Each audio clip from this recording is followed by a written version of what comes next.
BuzzBooster.tv. I'm Shahar. And I'm Nash. And this is our guest, Robert. I am. Yes. So we decided to talk today about success. Right? Success. 3 pillars that have to be in your mind. Yes, because success ain't for crybabies. Exactly, ain't for crybabies. So people that are not crybabies, what are the 3 things they need to think about and work on? Tell us. Well, first of all, they need to get out of bed. They need to get out of bed. That's a good idea. Nothing will happen. Yeah. Nothing new happens if you don't get out of bed, Yes. right? That's the important piece. So Yeah. I always tell my clients that, is, you got to get up. You got to get into the game. So many of them just don't. And they have these fears that keep them out of the game. And they really got to get over that. Because the truth is, I watch a lot of hockey. I know you watch soccer. Well, during the World Cup. Yeah, I watch a lot of hockey. And I always tell people this, like, if you want to win the game, you can't win it from being on the bench. You got to be on the ice. Right. Right? And the ice is what?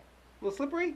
Yeah, it's the battlefield. Can you slide on the ice? You can, right? Break your teeth. But it's okay if you learn how to work within, the confines of whatever it is you're working on. So that's sort of the step number 1 is to get out there. Yeah. And a lot of people are, I don't want to. Well, you're not going to get out there. You're not going to win. Yeah. And success will not be yours.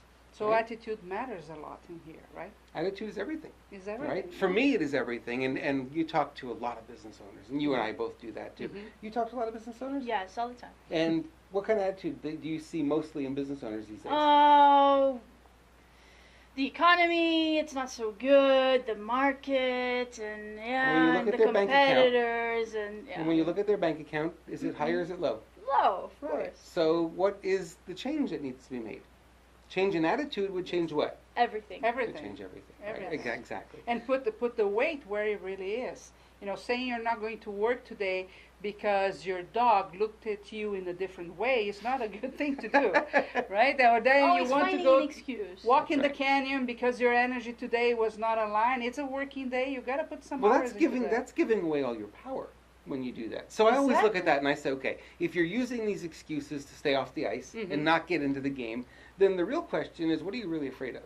And they hate to hear that, but that's the truth. And you go, and when you're a coach and you get them one-on-one, and you can start drilling down and getting in there and say, okay, what are you really afraid of? Why won't you get onto that ice? Well, it's slippery. I could fall. Yeah, you could. But you know what? You also have padding on, so it's not going to hurt.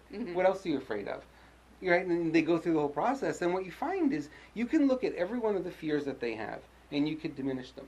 Now, if somebody says, well, it's the economy, right? It's my clients, they're not buying, and they're pushing it all in that direction, then you have to look at them and you have to say, okay, if you're blaming them, who's really to blame? Is it them or is it you? You. They It's don't you, like that right? either, right? Yeah. They don't like to They hear don't. that. Oh boy, they don't, because it Yeah. means taking responsibility. But the truth is, if they're going to take responsibility, their attitude's going to change because they don't want to be carrying all this baggage. And if they really want to be successful, they have to do that. There is no choice in the matter. Do you think that maybe the biggest fear is they don't know the successful being that they could be, and they are afraid of that?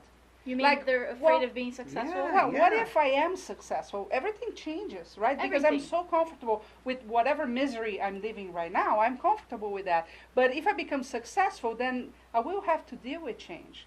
Do you agree You know what with me? the biggest part of that is, and I actually had a coaching call this morning with somebody who was dealing with that exact issue. Oh. And yeah, the biggest issue there isn't so much that they're going to change, it's the people around them are no longer going to accept them. That's a good point. Right? Yes, yes. And I went through this when I first started getting trained in this stuff, and I went through literally 10 years of growth in 3 days. Went to a seminar, and I was no longer the same person when I came back. And all of my friends who had known me for many years and are really close to me, all of a sudden said, I don't know who you are anymore. And they stopped hanging out with me. I called them up, they don't answer, it goes to voicemail, they never return the calls. I'm like, boy, this is the weirdest thing. So in that period of a couple of weeks, I lost all my friends. And because I had changed so much. Really? And I thought, okay, well, this is, a new space for me. I had all these people that were friends, and all of a sudden they're no longer friends. But I decided to stay the course. And I decided I can't go back that way because I've already, done all this growth work, and I want to continue going this way. Within 6 months, they all came back.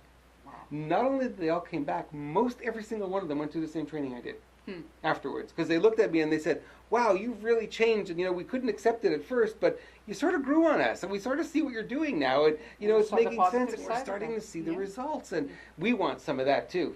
Nice. How do we get it? Mhm. And I would drag them to the seminars and such, and they would see that kind of growth, and they would have the same experience with their friends. Their friends would be like, "Ooh, I'm not sure," and eventually they would come along as well. Mhm. So yeah, you can't be afraid of that. That's sort of the part of growing. We know the crab theory. Everyone's trying to hold you back and hold you back because it makes them comfortable. Mhm. If you come to me tomorrow and you're no longer who I know you to be, I don't know how to relate to you. Then I've got to start the relationship all over again, right? So everything I've known about you has now changed. It's easier for me to say, no, don't go to that seminar. Stay here. Stay the way you are. Stay miserable, because at least I know what I'm going to get. Yes, and this happens with family as well, Yes. right? When A lot of times it happens with family. So the first thing is work on our attitude, right? How we see things and accept the changes. They are part of the game, right? Right. Okay, second one, our message. Message is everything, right? Everything. Well, it's who we are, and so I look at my own career and I go, okay, so what's my message? I'm going out there and I'm talking a message on, initially it's marketing, right? I didn't start out with marketing message being my message, but marketing is my message, and then I go beyond that and I say, well, there's also mindset, attitude. There's also that. That's part of my message. That falls under the umbrella of the things that I do, and I keep working with people and working with clients who get caught up on this one, and I say, don't get caught up on it because it's going to change. Wayne Dyer is a great example for me. He started out talking psychology, right? His first book with Your Erroneous Zones back in 77, 78, whenever it was he put that out, he was all talking about psychology because that's where he was. Did that message change over the years, yes or no? Oh, yes. Completely different today, right? So your message is important. It needs to resonate with you. It's got to be something you're passionate about, because truth be told, passion is what really sells you. You can't come out there and say, "Hi, I'm Rob. I'm here to talk to you today about some marketing." Everyone's going to fall asleep. So I talk about things that I'm passionate about, things that I'm doing, things I'm involved in, and people, they're on the edge of their seat the whole time because they're like, "Wow, this is really good. This is really good." And then they say, "I want to do that too. What do I need to do?" "Oh, by the way, I have a program. You can come join my program, and I'll show you how to do that." And in the selling process really becomes something that's more infectious. Right? So they're excited, they're seeing you, they see how passionate you are, and they're like, "Man, I want that too. I want to be part of that." Yes.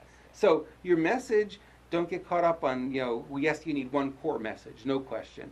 But it doesn't mean that message has to be your message for the rest of your life. You can change. Yeah, and it happens quite often. We It tell does. people that come to host their shows, and they get caught up in the process of the first episode and the message, the tagline, and you say, "You know what? 3 months from now, you're going to hate that. You're That's going right. to hate that show. It's going to change because that's part of evolution. That's totally okay. But at the same time, I think you need to be aware that you're talking to somebody, and it needs to be about them. It needs to touch them on an emotional level. So you're not talking just to the brain, what you're delivering when you're selling or promoting yourself, but what will they become? What will they really get by working with you? I think that has to be incorporated. Well, that's the marketing. That's the marketing side. That's sort of the next step. That's what you bang it onto your. But the message really is, who are you? What do you stand for? And a lot of people go, well, I want to talk to these people, these people, these people, these people, these people, and I say no. If you're standing on a railroad tracks and you're standing in the middle because you want to appease both sides, you're probably going to get hit by the train, right? So you got to pick a side, even if it's controversial. You got to pick a side. I'm either on the left or I'm on the right, but I'm not in the middle. And a lot of people love to stay in the middle because they want to appease everybody. Yeah, it doesn't work. Yeah, that's a bad The people with the mistake. strongest messages stand on one side or the other, and I am one of those people who's very committed about the messages and the things I believe in. It's like, what side of the track I'm on, right? When I'm talking marketing, I'm talking success, what side I sit on. And there's no mistaking that. Yeah. And my audience will be one of two people. Either they're going to love it, or they're going to say, "This guy's an idiot, and I'm out of here." Yeah, and and that's if those totally people okay. think I'm an idiot, that's great. They're not my audience. But those people who love what I have to share, those are the ones I pay attention to. Yes, exactly. Right? And those are the ones you want around, not the others. Absolutely. Yes. The third part is about getting attention. Lots of attention. Lots of attention, but people think it's very easy today because of social media. I like attention. I like attention too. Don't we all? Yeah. Yeah, but the fact is that there is a difference between visibility and attention, right? The visibility is the exposure, but you want people to really to pay attention and take action on the things you propose to them. The average American has an attention span of 9 seconds. Now that's the same as a goldfish. Yes, which they swim away very Really fast, fast. right? So we are in a very noisy world. So we cannot only go for the visibility, we need their attention. How do we get that? That's my question to you. You have to stand on your message. And that's the platform you're going to stand on. You've got to stand on that message, and you can't be wishy-washy. If you look at anybody who's super, super, super successful, you know where they stand. There's no, well, maybe they believe in this, or maybe they, no. This is what they believe, and they stand on that. And what they do is they start to attract an audience. And those audiences are not just people who are casually interested in them. They resonate with the message, and they go, yes, that's it. Yes, that's it. My exposure to Tony Robbins early on in my life was exactly that. When he stood on stage and he started doing his thing, I went, yes, yes. The whole time I was like, yes, I got it. Yes, that's exactly what I believe. And we were so much in sync that I was able to go through the programs and become a trainer with his organization for that reason. So you need to stand on that and stand for what you are. And then the people who really love your message are going to be okay sharing it. Yeah. And that's how you start to get that exponential growth. I always talk about it as target marketing.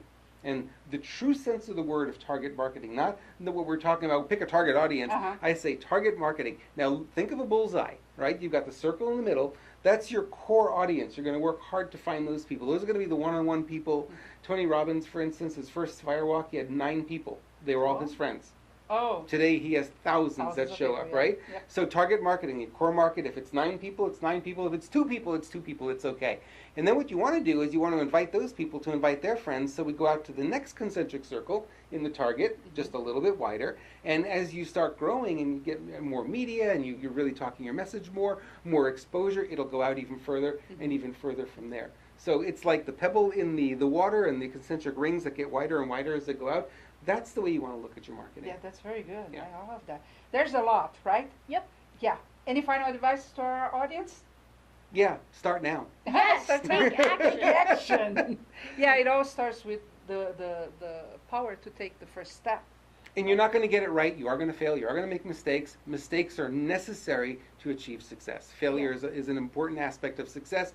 And if you go out there thinking you're never going to fail, you're never going to succeed. Yes. Got bad news for you, right? After all, success is not for crybabies. It is not.